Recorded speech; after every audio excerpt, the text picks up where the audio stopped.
사람이 사람을 대하는 기준이 참 다르더라고요. 저는 결혼한 지 15년이 넘었습니다. 남편은 장남이고 결혼하자마자 시어머니를 모시게 됐어요. 처음엔 다짐했죠. 내 부모처럼 모시자고. 아침마다 시어머니 약 챙기고 식사 차리고 병원 예약하고 명절이면 음식 만들고 김장까지 혼자 도맡았습니다. 그런데요, 이상하게 시어머니는 딸에게만은 살갑고 상냥하셨어요. 전화 통화만 해도 목소리가 다르더라고요. 얘 우리 딸, 밥은 먹었니? 반면 저한테는요, 며느리는 입이 없냐? 밥상 안 차릴 거야? 웃고 넘기려 했습니다. 가족이니까, 시어머니도 내 어른이니까 그렇게 참았어요. 그런데 그날 정말 참기 힘들었어요. 시누이가 집에 놀러온 날이었습니다. 평소처럼 저는 장을 보고 돌아와 저녁 준비를 하느라 분주했죠. 그때 시어머니가 시누이에게 말하셨어요. 아휴, 넌 우리 집 귀한 손님이지. 손 하나 까딱하지 마.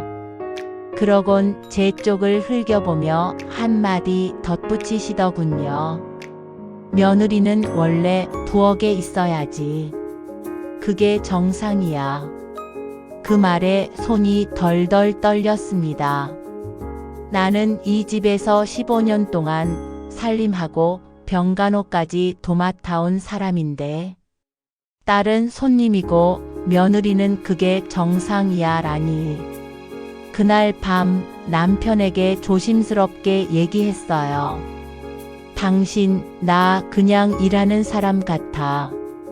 가족 같지가 않아. 그런데 남편은 TV에서 눈도 떼지 않고 말했어요. 뭘 또 예민하게 굴어. 엄마가 원래 좀 그렇잖아. 그 말에 더는 눈물이 안 나더라고요. 이 집에선 나만 사람이 아니구나 싶었어요. 그날부터였어요. 시어머니 얼굴을 보는 게 점점 두려워졌습니다. 뭐 하나 삐끗하면 또 네가 며느리지라는 말이 날아올까봐. 하지만 저는 아직 몰랐습니다. 진짜 폭풍은 이제 시작이라는 걸요. 시어머니는 그날 아침 갑자기 가슴을 움켜쥐며 쓰러지셨습니다. 놀란 마음에 저는 곧바로 119를 불렀고 병원 응급실로 함께 향했어요. 남편은 회의 중이라며 오지 못했고 시누이는 애 데리고 나가 있어서 못 온다고 했죠. 결국 보호자 서류도 입원 수속도 보호자 대기실도 다 제 몫이었습니다. 시어머니는 큰 이상은 없었지만 며칠간 정밀 검사가 필요하다고 했습니다. 그날 밤 병원 간이 침대에 누워 있는데 문득 이런 생각이 들더라고요. 내가 이 집에서 며느리라 불리지만 실제로는 그냥 간병인이구나. 다음 날 시누이가 잠깐 병원에 들렀습니다. 저는 기회를 봐서 말했어요. 언니, 이번 주 주말쯤엔 저 좀 쉬면 안 될까요? 회사도 계속 빠지기 어렵고. 그랬더니 시누이가 웃으며 말하더군요. 언니가 간병인이지 내가 간병인이야? 그 순간 머릿속이 하얘졌습니다. 시어머니는 침대에서 그 말을 들으시고도 가만히 계셨습니다. 그저 눈을 감은 채 아무 말도 하지 않으셨습니다. 그날 밤 병실에서 조용히 밥을 먹으며 전 제 손등을 바라보다 말았습니다. 난 왜 이러고 있지, 왜 이렇게까지 하면서도. 사람 대접을 못 받는 걸까? 그때 병실 옆 칸에서 들려오는 가족들의 대화가 귀에 들어왔습니다. 엄마가 고생 많으셔. 요양보호사 불러서라도 좀 쉬게 해드려야지. 그 말이 어찌나 부럽던지요. 저는 보호자도 아니고 가족도 아닌 그저 기대되는 의무일 뿐이었던 거죠. 다음 날 퇴원 날짜가 잡히자 신우이는 제게 말했습니다. 언니, 엄마 집으로 다시 모셔가세요. 병원도 잘 알아보시고. 저는 대답하지 않았습니다. 그저 조용히 병을 샀습니다. 하지만 제 마음은 조용하지 않았습니다. 그동안 눌러왔던 무언가가 조금씩 터질 준비를 하고 있었거든요.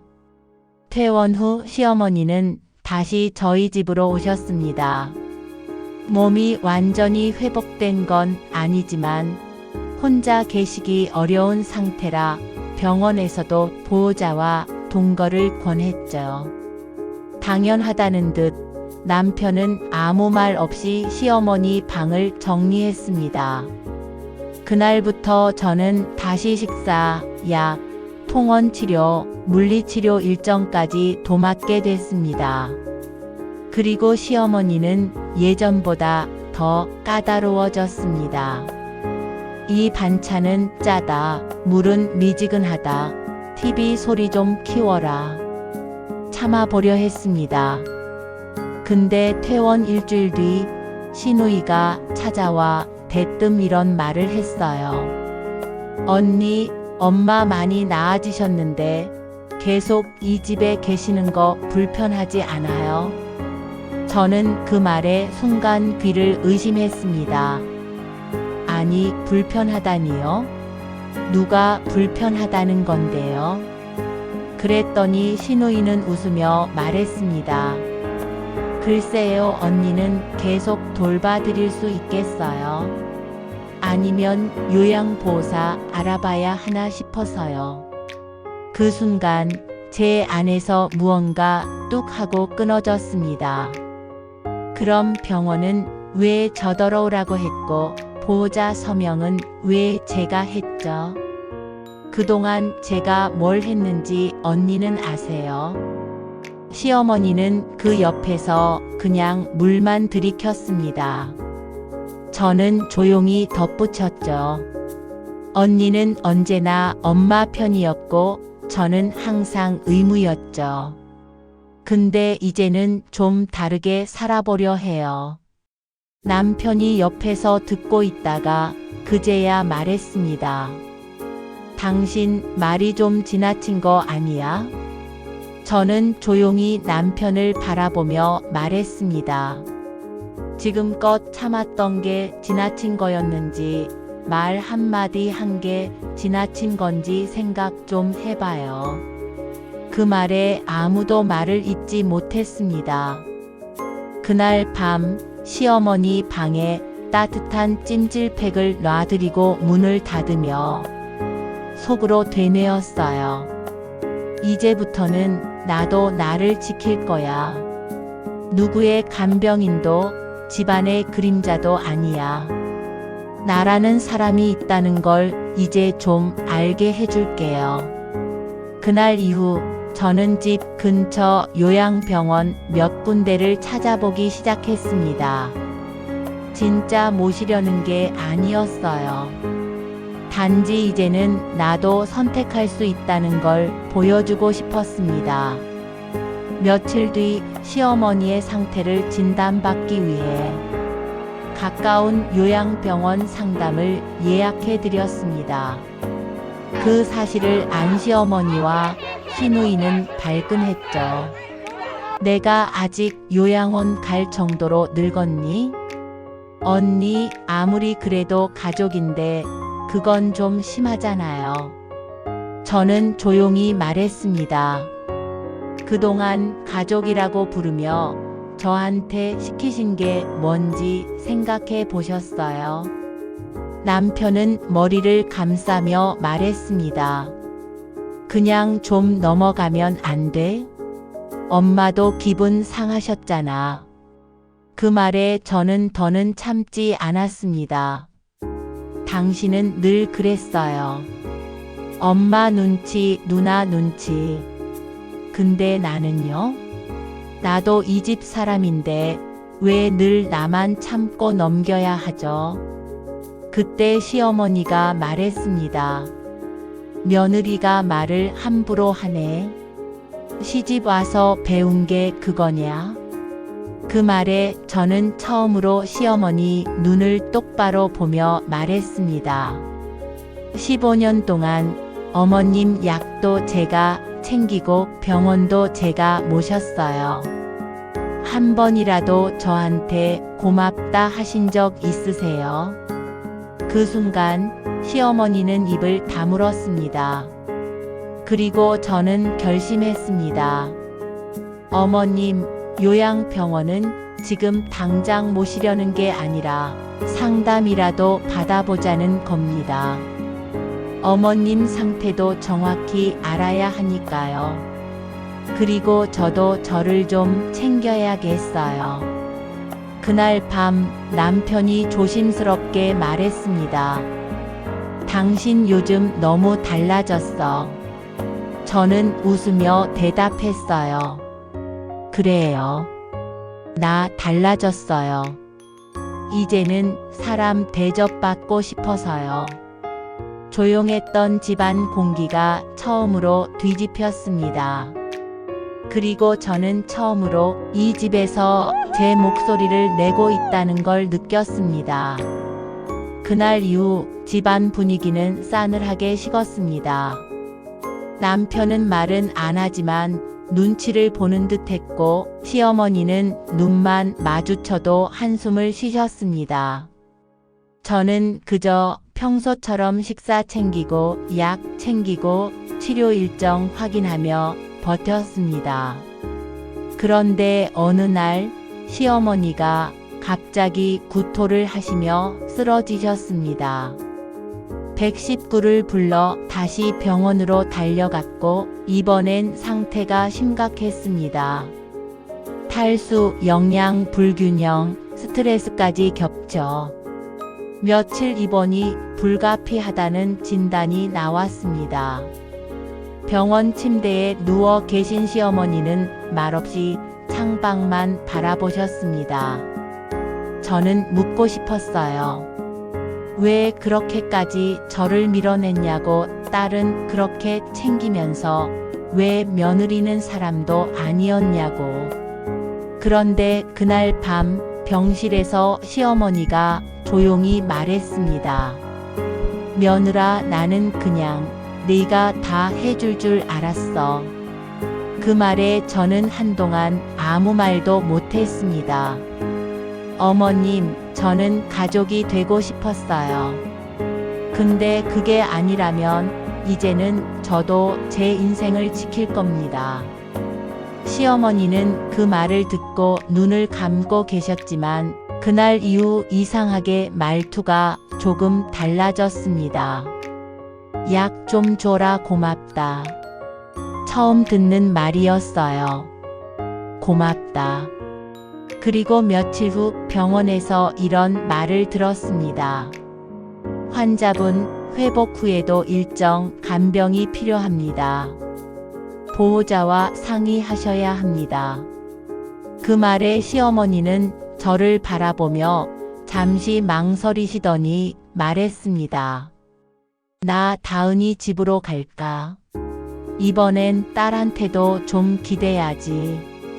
그 말을 듣고 저는 고개를 끄덕였습니다. 그래요. 이제는 그렇게 하세요. 그게 맞아요. 그리고 돌아오는 길, 저는 처음으로 긴 숨을 내쉬었습니다. 누구에게도 짐이 되지 않으면서 나를 지키는 법을 이제야 배운 것 같았어요. 그로부터 한 달 뒤 시어머니는 다은이 집으로 옮겨가셨고 간병인까지 붙여드렸다는 이야기를 들었습니다. 그리고 어느 날 남편이 조용히 저에게 말했습니다. 당신 말이 맞았어. 이제야 엄마도 조금씩 바뀌는 것 같아. 그 말에 저는 미소 지으며 대답했죠. 사람은 자기가 편하다고 해서 누군가를 당연하게 여겨선 안 되는 거예요. 며칠 뒤 시어머니가 저를 집으로 초대했습니다. 처음이었어요. 그렇게 정중하게 부르신 건 거실에 앉은 시어머니는 말했습니다. 그동안 내가 참 많이 미안했어. 며느리가 아니라 진짜 가족처럼 대해줬어야 했는데 너무 늦게 알았네. 저는 조용히 고개를 끄덕이며 말했습니다. 늦었어도 알아주셔서 감사합니다. 그 순간 마음 깊은 곳에서 무언가 정리되는 느낌이 들었습니다. 그리고 돌아가는 길 저는 생각했어요. 누군가를 위해 희생할 수 있는 마음도 중요하지만 그 마음이 존중받을 때 비로소 가족이 되는 거구나. 교훈 메시지. 가족이란 희생을 당연하게 여기지 않을 때 진짜 가족이 됩니다. 당신도 지금 너무 오래 참고 있진 않나요? 가끔은 나를 지키는 선택이 모두를 살리는 길이 될 수도 있습니다.